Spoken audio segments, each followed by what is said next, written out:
Ada namanya Imam Bonjol, saudara. Nah, ini menunjukkan bagaimana sepak terjang para ulama. Imam Bonjol itu namanya Muhammad Syahabuddin. Siapa sih Imam Bonjol? Imam Bonjol ternyata adalah salah satu kakek daripada Habib Rizik, saudara. Man fil ab fil abna, apa yang ada sama orang tua ada sama anak cucunya. Kalau bapaknya pejuang, anaknya juga pejuang, saudara. Bapaknya macan, anaknya macan, betul? Betul. Iya. Kalau bapak kakeknya pejuang, pasti anak-anaknya juga pejuang, saudara. Dan Anda harus tahu ketika pembacaan teks proklamasi, ternyata di sebelah daripada Soekarno, kira-kira 2 orang dari Soekarno ada di depan mendampingi Soekarno. Ada Al-Habib Husain bin Syihab, yaitu ayahanda Habib Rizik, saudara.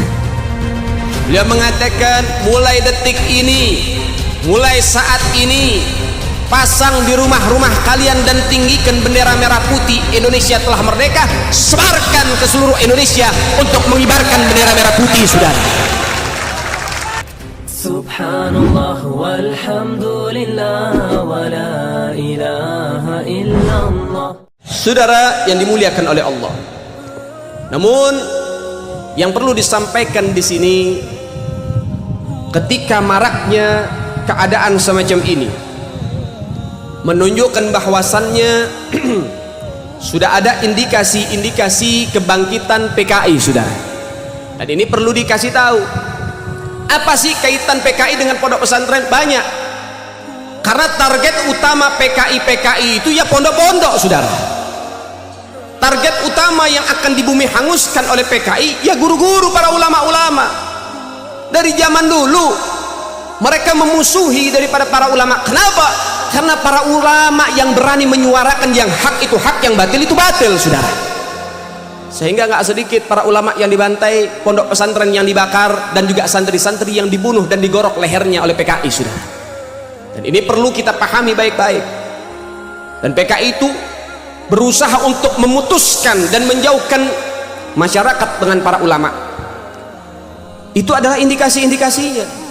Memutus mata rantai ulama dengan majelisnya, ulama dengan musolahnya, ulama dengan masjidnya, santri dengan gurunya. Itulah indikasi-indikasi PKI.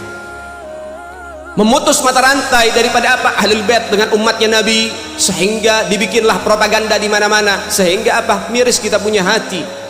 Hari demi hari di akhir zaman ini, innalillahi wa inna ilaihi raji'un.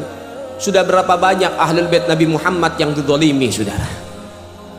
Padahal kalau kita boleh membuka sejarah, Indonesia tidak akan pernah berdiri dan tidak akan pernah merasakan kemerdekaan tanpa sepak terjang dan perjuangan para ulama dengan Ahlul Bait Nabi Muhammad. Tanpa ada ulama, tanpa ada santri, tanpa ada habaib, sampai detik ini Indonesia belum merdeka, saudara. Itu tidak bisa dipungkiri. Para habaib jasanya besar, para kiai jasanya besar, luar biasa. Lihat, kita tarik sejarah demi sejarah. Sedikit saja, tidak usah panjang-panjang masalah sejarah ini. Nanti kita akan bahas PKI. Ada namanya Imam Bonjol, saudara. Nah, ini menunjukkan bagaimana sepak terjang para ulama. Imam Bonjol itu namanya Muhammad Syahabuddin. Siapa sih Imam Bonjol? Imam Bonjol ternyata adalah salah satu kakek daripada Habib Rizik, saudara. Man fil ab fil abna, apa yang ada sama orang tua ada sama anak cucunya. Kalau bapaknya pejuang, anaknya juga pejuang, saudara. Bapaknya macan, anaknya macan, betul? Betul. Iya. Kalau bapak kakeknya pejuang, pasti anak-anaknya juga pejuang, saudara. Dan itu tidak bisa dinafikan. Namanya Muhammad Syahabuddin, darah daging Sayyiduna Muhammad. Yang kedua, di Ponorogo. Siapa di Ponorogo? Ternyata di Ponorogo adalah seorang ulama besar, namanya adalah Abdul Hamid. Beliau sosok daripada panglima perang, berusaha berupaya membentengi Indonesia dari penjajahan, saudara, sehingga digelari di Ponorogo. Apa itu di Ponorogo? Diambil dari 2 suku kata. Yang pertama bahasa Arab, yang kedua dari bahasa Jawa. Dipo dari kalimat dafa yadfa'u, artinya apa? Menolak, membentengi, mengusir daripada apa? Daripada negaranya dijajah.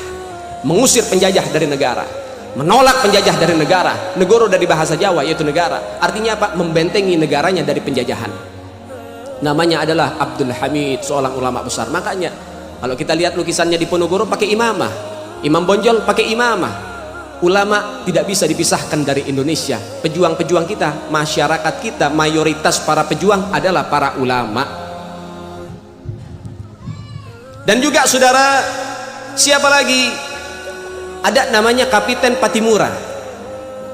Kapiten Patimura ini adalah sosok kiai besar dari Maluku. Nama aslinya adalah Kiai Haji Ahmad Lusi. Memiliki pondok pesantren besar di Maluku, Indonesia bagian timur. Ketika sampai seruhan jihad kepada mereka, ternyata Kapiten Patimura nggak ngumpet di pondoknya, keluar sama santri-santrinya, keluar berjuang berjihad bersama santri-santrinya. Ini baru sosok kiai yang betul-betul cinta terhadap NKRI, saudara. Sampai-sampai Kapiten Patimura harus tewas di tiang gantungan, dibunuh oleh penjajah, saudara, namun mendapatkan syahidnya. Namun ada beberapa orang licik dan picik dari petinggi-petinggi negeri mulai untuk apa? Menghapus sejarah dan menipu sejarah, penipuan sejarah, sehingga di setiap buku-buku sekolah yang beredar di sekolah-sekolah umum, Kapiten Patimura namanya adalah Thomas Matulesi. Kalau nama Ahmad kira-kira agamanya apa? Agamanya apa? Agamanya apa? Baik, kalau misalnya namanya Thomas, kira-kira agamanya apa? Permainan sejarah, penipuan, saudara. Padahal yang berjuang mayoritas adalah kiai, santri, dan orang-orang Islam. Ternyata mereka memiliki penipuan sejarah. Na'udzubillah. Anda harus tahu, santri harus tahu, ini sejarahnya. Beginilah para pejuang-pejuang kita, mereka para ulama kok. Pejuang-pejuang Indonesia para ulama, tapi kenapa saat ini malah apa? Ulama dimusuhi, ulama dibenci, ulama diteror, ulama diintimidasi, ulama didiskreditkan. Ada apa dengan negara ini? Jangan-jangan PKI sudah menyusup, saudara. Baik, yang berikutnya, siapa sih pahlawan-pahlawan nasional? Kiai Haji Mas Mansur, Kiai Haji Agus Salim. Kemudian di Bekasi ada Kiai Haji Nur Ali, yang mana Kiai Haji Nur Ali ini seorang ulama besar di Bekasi, punya pondok pesantren. Beliau memimpin pondok pesantren yang bernama At-Taqwa. Itu Kiai Haji Nur Ali, saudara. Kalau sudah berjuang, saudara, dia cabut goloknya, saudara. Dia nggak mundur dari perjuangan sampai tetes darah terakhir, saudara.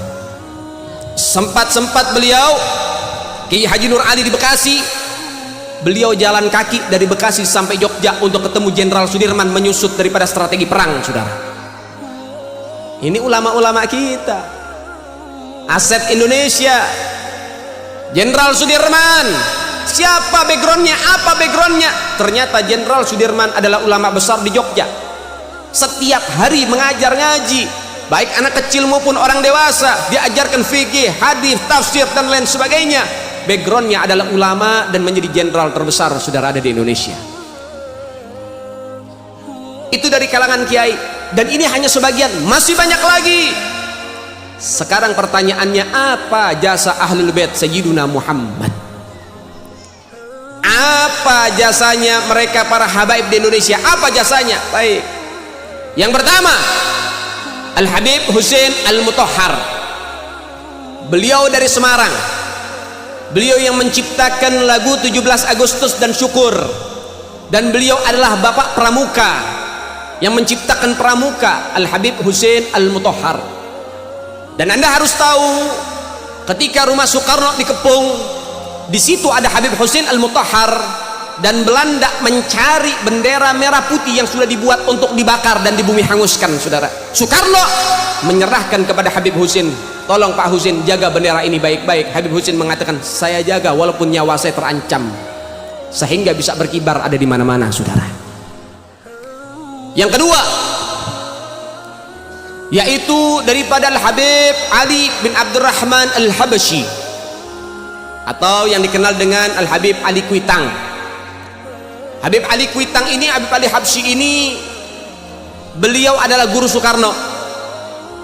Anda tahu, ketika Soekarno membacakan teks proklamasi menunjukkan bahwasannya Indonesia telah merdeka pada hari Jumat 17 Ramadan dan tepat pada tanggal 17 Agustus 1945. Habib Ali Habsyi mengutus beberapa murid-murid beliau untuk mendampingi Soekarno. Dan Anda harus tahu, ketika pembacaan teks proklamasi, ternyata di sebelah daripada Soekarno, kira-kira 2 orang dari Soekarno ada di depan mendampingi Soekarno. Ada Al-Habib Hussein bin Syihab, yaitu ayahanda Habib Rizik, saudara. Dan Anda tahu, muridnya Habib Ali Kuitang menyampaikan kepada gurunya pada hari Jumat, selepas sholat Jumat, mengatakan, Habib, Indonesia telah merdeka. Maka Habib Ali Al-Habsyi, beliau mengambil mic dan memberikan daripada informasi dan menyatakan fatwanya. Beliau mengatakan, mulai detik ini, mulai saat ini, pasang di rumah-rumah kalian dan tinggikan bendera merah putih. Indonesia telah merdeka. Sebarkan ke seluruh Indonesia untuk mengibarkan bendera merah putih, saudara. Itu fatwa dari Habib Ali Kuitang, saudara. Dan juga dari mana asal merah putih? Itu fatwa dari Al-Habib Salim Al-Jufri, guru tua Al-Habib Idrus bin Salim Al-Jufri yang ada di Palu, saudara. Kemudian siapa yang membakar semangat perjuangan masyarakat di kala itu? Al-Habib Salim bin Ahmad bin Jindan. Saya punya kakek, saudara. Beliau keluar masuk penjara dari zaman Belanda, dari zaman Jepang, bahkan diancam hukuman pancung. Tapi Habib Salim Jindan tidak mundur dari barisan perjuangan, saudara, sampai Indonesia mendapatkan kemerdekaannya, saudara.